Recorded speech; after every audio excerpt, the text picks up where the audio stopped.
Hi hello welcome to Blasters arena. കഴിഞ്ഞ summer transfer ജാലകത്തിൽ തന്നെ കേരള ബ്ലാസ്റ്റേഴ്സ് നംഗ്യാൽ ബ്യൂട്ടിയയ്ക്ക് വേണ്ടി ശ്രമങ്ങൾ നടത്തിയിരുന്നു. അന്ന് തന്നെ അത് ഫലം കണ്ടതായിക്കൊണ്ടുള്ള റിപ്പോർട്ടുകൾ പുറത്തേക്ക് വന്നിരുന്നു. പക്ഷേ അക്കാര്യത്തിൽ ഒഫീഷ്യൽ സ്ഥിരീകരണങ്ങൾ ഒന്നും വന്നിരുന്നില്ല. ഇപ്പോൾ ഇതുമായി ബന്ധപ്പെട്ട റൂമറുകൾ വീണ്ടും പുറത്തേക്ക് വന്നിട്ടുണ്ട്.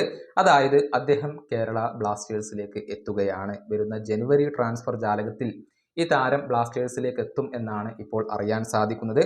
25 വയസ്സുള്ള ബൂട്ടിയ നിലവിൽ ബംഗളൂരു FC താരമാണ്. ഡിഫൻസിലാണ് ഇദ്ദേഹം കളിക്കുന്നത്. പ്രധാനമായും റൈറ്റ് ബാക്ക് പൊസിഷനിൽ കളിക്കുന്ന താരമാണ് ഇദ്ദേഹം. കേരള ബ്ലാസ്റ്റേഴ്സിന്റെ റൈറ്റ് ബാക്ക് പൊസിഷൻ വളരെ ദുർബലമാണ്. അതുകൊണ്ട് തന്നെ ആയിരിക്കാം ഒരുപക്ഷെ അദ്ദേഹത്തെ ജനുവരിയിൽ തന്നെ കൊണ്ടുവരാനുള്ള ശ്രമങ്ങൾ ക്ലബ്ബ് നടത്തുന്നത്. നിലവിൽ ബംഗളൂരു FC നംഗ്യാൽ ബൂട്ടിയയ്ക്ക് 2026 വരെയുള്ള കോൺട്രാക്റ്റ് അവശേഷിക്കുന്നുണ്ട്. എന്നാൽ താരത്തിന് ഈ സീസണിൽ ഇതുവരെ അവസരങ്ങൾ ഒന്നും ലഭിച്ചിട്ടില്ല. അതുകൊണ്ട് തന്നെ അദ്ദേഹം ക്ലബ്ബ് വിടാൻ ഇപ്പോൾ തയ്യാറായി കഴിഞ്ഞിട്ടുണ്ട്. സിക്കിം താരമായ ഇദ്ദേഹം ഇന്ത്യയുടെ അണ്ടർ-19 ടീമിന് വേണ്ടി കളിച്ചിട്ടുണ്ട്. ബംഗളൂരു FC വേണ്ടി ആകെ 43 മത്സരങ്ങളാണ് താരം കളിച്ചിട്ടുള്ളത്. ഇന്ത്യൻ സൂപ്പർ ലീഗിൽ 29 മത്സരങ്ങൾ കളിക്കാൻ ഈയൊരു താരത്തിന് സാധിക്കുകയും ചെയ്തിട്ടുണ്ട്.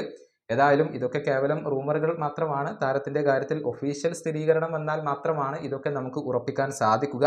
വരുന്ന ജനുവരിയിൽ 2 അതിലധികമോ താരങ്ങൾ കേരള ബ്ലാസ്റ്റേഴ്സിലേക്ക് എത്തും എന്നാണ് ഇപ്പോൾ പ്രതീക്ഷിക്കപ്പെടുന്നത്. മോശം പ്രകടനം നടത്തുന്നത് കൊണ്ട് തന്നെ കൂടുതൽ സൈനിങ്ങുകൾ നടത്തണമെന്ന് ഇപ്പോൾ പല ആരാധകരും ആവശ്യപ്പെടുന്നുണ്ട്. കഴിഞ്ഞ സമ്മർ ട്രാൻസ്ഫർ വിൻഡോയിൽ മികച്ച ഡൊമസ്റ്റിക് സൈനിങ്ങുകൾ നടത്താൻ കേരള ബ്ലാസ്റ്റേഴ്സിന് കഴിഞ്ഞിരുന്നില്ല. അന്ന് തന്നെ ബ്ലാസ്റ്റേഴ്സ് ആരാധകർ ക്ലബിന്റെ ഈയൊരു ദുരവസ്ഥ മുൻകൂട്ടി കണ്ടിരുന്നു. ഈ വീഡിയോയുടെ അവസാനിപ്പിക്കുന്നു. അടുത്ത വീഡിയോയുമായി വീണ്ടും കാണാം.